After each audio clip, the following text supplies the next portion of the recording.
Hello viewers, welcome to filmi craft. நான் உங்கள் அருண். இந்த எபிசோடில் மலையாளம் ஹாரர் காமெடி படமாக நம்ம ஊர் தியேட்டர்ஸ்லேயே இப்போ வெளியாக இருக்கிற சுமதி வளவு படம் எப்படி இருக்குது அப்படின்னு தான் இங்கே நம்ம பார்க்க போகிறோம்.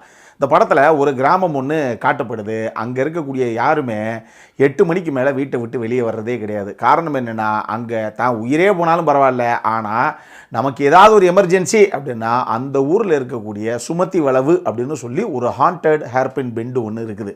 அதை தாண்டி தான் நீங்கள் போகணும். ஆனால் அங்கே போனாலே கன்ஃபார்மாக அன்னைக்கு ஒரு ஹாண்டட் எக்ஸ்பீரியன்ஸ் உங்களுக்காக இங்கே காத்துக்கிட்டு இருக்கு அப்படின்னு அர்த்தம். அதனால் எந்த பயவுலையும் 8 மணிக்கு மேலே ஊருக்குள்ளே உலாத்துறதே கிடையாது.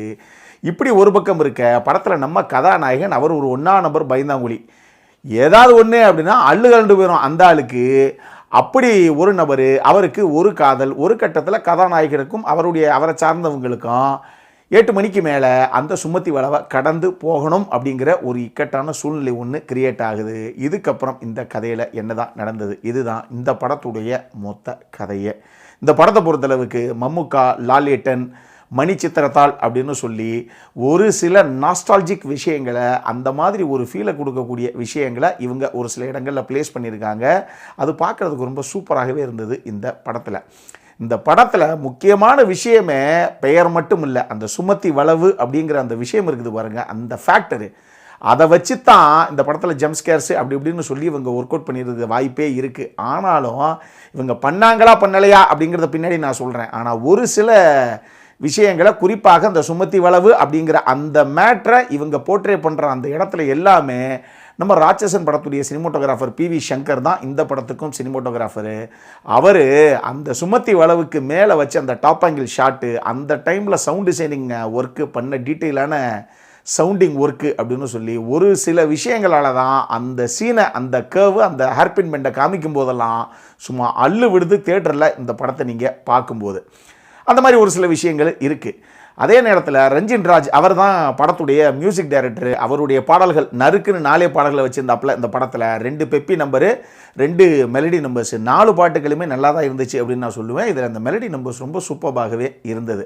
படத்தில் எல்லாரும் அவங்கவுங்க எடுத்துக்கிட்ட கதாபாத்திரத்தை நீட்டாக கொண்டு வந்தாங்க ஸ்க்ரீனில். குறிப்பாக அர்ஜுன் அசோகன் ஆகட்டும், மாளவிகா மனோஜ் ஆகட்டும், சித்தார்த் பரதன், பாலு வர்கீஸ், கோகுல் சுரேஷ்னு சொல்லி எல்லாரும், இவங்க தான் முக்கியமான கதாபாத்திரங்கள். எல்லாரும் என்ன தேவையோ அதை நீட்டாக பண்ணியிருந்தாங்க.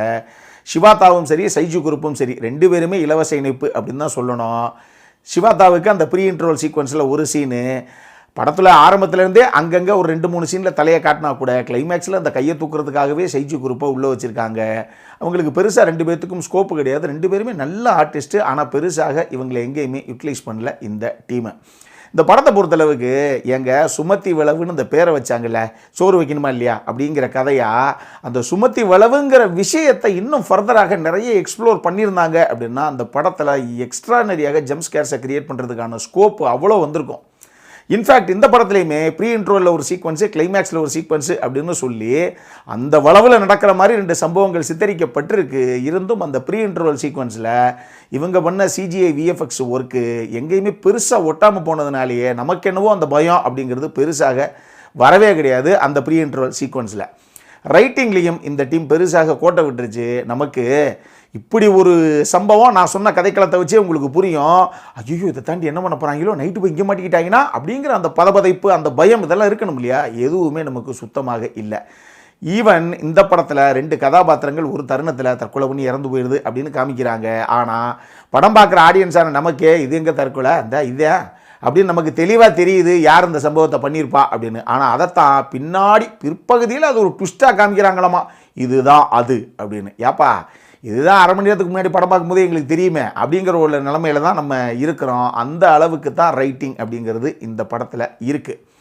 இதுபோக நாயாடி அப்படின்னு சொல்லி ஒரு ட்ரைபல் குரூப் ஒருத்தவங்க அங்கே இருக்கிறாங்க. அவங்க வருஷம் ஒரு சில விஷயங்களை சக்ரிஃபைஸ் பண்ணி அந்த கிராமத்துக்கான என்ன நடக்க போகுது அப்படிங்கிற விஷயத்தெல்லாம் அவங்க தான் சொல்லுவாங்க அப்படின்லாம் பல உருட்டுக்கள் உள்ளே இருந்தது. ஆனால் எதையுமே பெருசாக இவங்க எக்ஸ்ப்ளோர் பண்ணவே கிடையாது.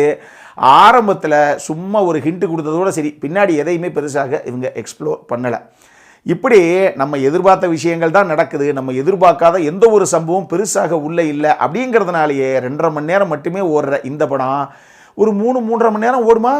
ஹலோ ஆப்ரேட்டர் சாருங்களா, சார் படம் எப்போ சார் முடியும் அப்படிங்கிற ஒரு ஃபீலுக்கு வந்துடுறோம் அந்த படம் முடியறதுக்குள்ளெல்லாம். நம்ம இதுதான் இதனுடைய மிகப்பெரிய பிரச்சனையே. மொத்தமாக இந்த படம் எப்படி இருக்குது அப்படின்னு கேட்டிங்கன்னா, நம்மளை பொறுத்தளவுக்கு ரொம்பவே ஆவரேஜான வாட்ச் தான் இந்த சுமதி வளவு. அடல் கன்னடை பொறுத்தளவுக்கு செக்ஷுவலாக எதுவும் பெருசாக கிடையாது. பட் ரத்தம் தெரிக்கக்கூடிய ஒரு சில விஷயங்கள் உள்ளே இருக்குது. கொஞ்சம் வைலண்ட்டான சீக்வன்ஸ் உள்ளே இருக்குன்னு வச்சுக்கோங்களேன். அதனால் இந்த படம் UA16+, இதை மைண்டில் வச்சுக்கோங்க. இந்த படம் நம்மூர் தியேட்டர்ஸ்லேயே இங்கிலீஷ் சப்டைட்டில்ஸோட அவைலபிளாக இருக்குது. அப்புறம் என்ன, இதே மாதிரி இன்னொரு வீடியோவோட அடுத்த முறை உங்களை சந்திக்கிற வரைக்கும் இட்ஸ் அருண் சைனிங் ஆஃப்.